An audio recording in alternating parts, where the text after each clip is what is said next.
May mga damdaming hindi kailangang isigaw para marinig, sapagkat kahit sa katahimikan, ramdam mo kung totoo ang pag-ibig.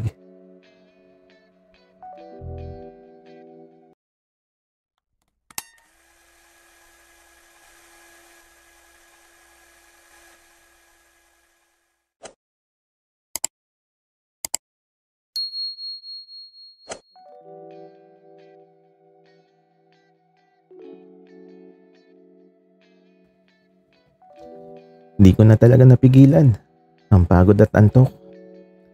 Nakatulog na ako sa bahay nila Akiro.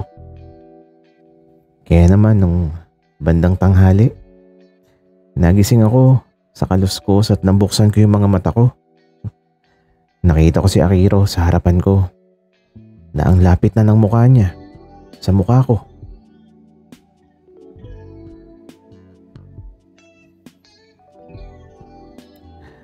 Akala ko nga hahalikan niya ako .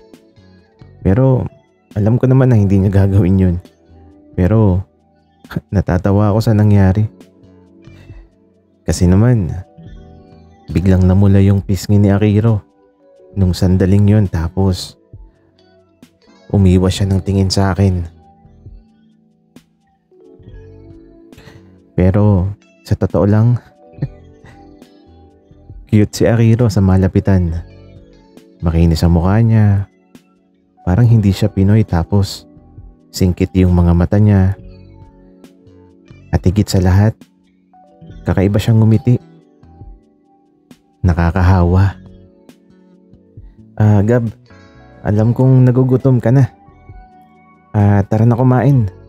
Sila lolo at lola kasi mamaya pa uuwi. Namamalengke pa.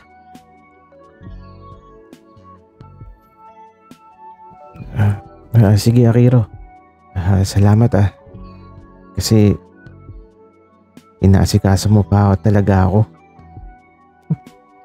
Gab, ibisita ka kasi kita Ganun talaga. Tara na sa kusina. Kaya naman, nagtungo na kami sa kusina at eto. Naghain na si Akiro ng kanin at ulam na mukhang binili lang niya sa labas.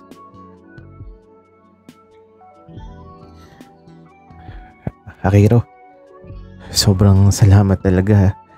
Huwag kang mag-alala. Welcome ka lagi sa apartment na titirahan ko.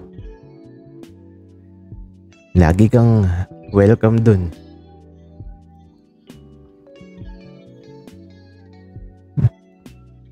Gab, sabi mo yan lagi talaga akong papasyal dun para lagi kang may kasama. Oo naman Akiro. Lagi ako maghihintay sa iyo dun.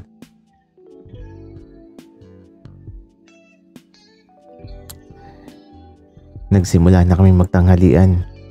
At eto, madaming magagandang bagay na sinasabi sa akin si Akiro tungkol sa lugar na to.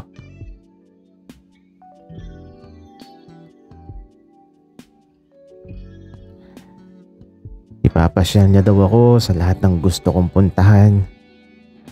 At kapag may kailangan daw ako, nandito siya palagi. Isang tawag lang daw darating siya. At eto, ibinigay niya yung number niya, pati FB.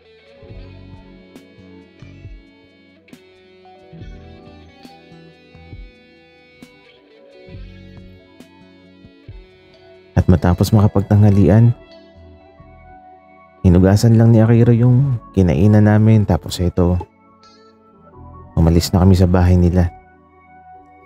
At nagtungo na kami doon sa may-ari ng apartment.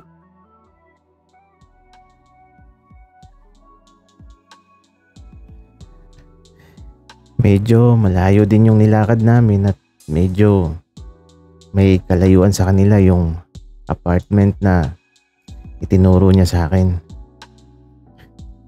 Nadaanan kasi namin. At nang makarating kami sa bahay ng may-ari,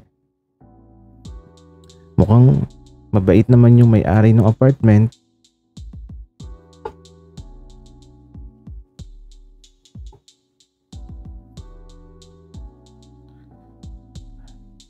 Manong Jerry, may bakante kayo? Meron, Akiro. Kaya lang nasa dulo at maliit lang yun. Kaso, hindi ko pa nalilinis. Sino bang uupa? Ito bang kasama mo?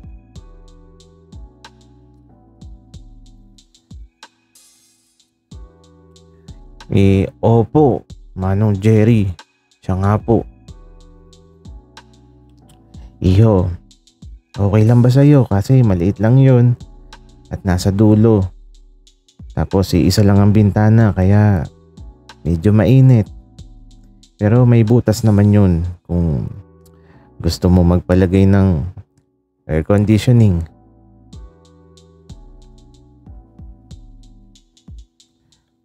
Ay, wala pong problema. Sa akin, Manong. Ang mahalaga po, may matutuluyan ako. Kaya ito, okay na.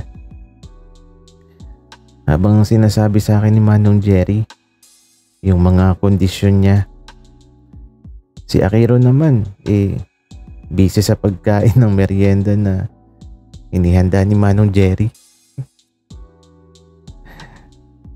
Ang lakas kumain ni Akiro, pero bakit ang payat niya? Sana all. At eto, nagkabayaran na tapos nagtungo na kami doon sa apartment ni Manong Jerry. At eto, nung makarating kami, hindi naman masyadong maliit. Pero mainit talaga. O siya, Akiro, Gab, maiwan ko na kayo. Wika ni Manong na umalis na din kaagad. Nakatayo lang kami ni Akiro dito sa loob ng apartment. Tapos nakatingin lang kami sa buong paligid at walang kahit anong gamit. As in, wala talagang gamit na kahit ano. Grabe. Ganito palang mamuhay ng mag-isa. Magsisimula ka talaga sa wala.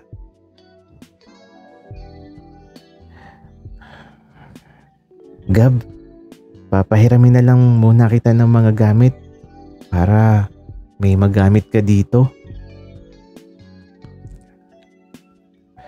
Akiro, nakakahiya naman pero maaga pa naman. Kung gusto mo, samahan mo ako sa bayan tapos mamimili ako ng mga gamit sa bahay. At saka bibili na din ako ng air conditioning.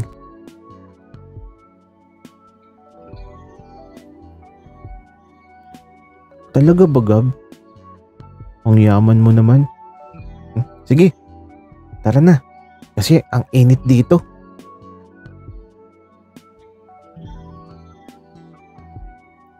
Kaya naman ito, umalis na muna kami. Nagtungo kami sa bayan tapos ito, lahat ng kailangan ko na mahalaga ay ang una kong binili. Gaya ng mga plato, baso, kutsara, timba, tabo, at iba pa. At ang di ko pwedeng kalimutan, yung air conditioning, kaya naghanap na kami. Kaya lang, wala kaming makita dito.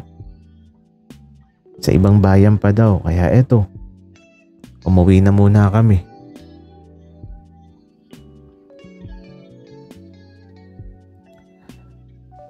Iniwan lang muna namin yung mga gamit sa apartment.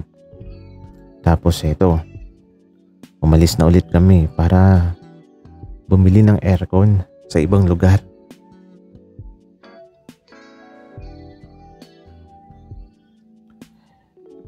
Isang masayang experience kasama si Akiro. Tapos madaldal talaga siya na madami siyang kwento at hindi ka maiinip kapag magkasama kayo.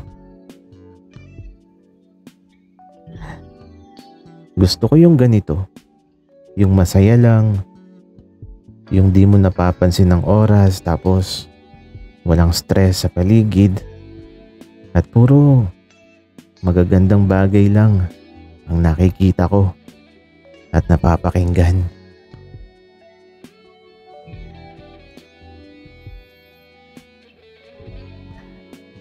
At isang taong kahit ngayon ko lang nakilala ay tila ba matagal ng bahagi ng puso ko.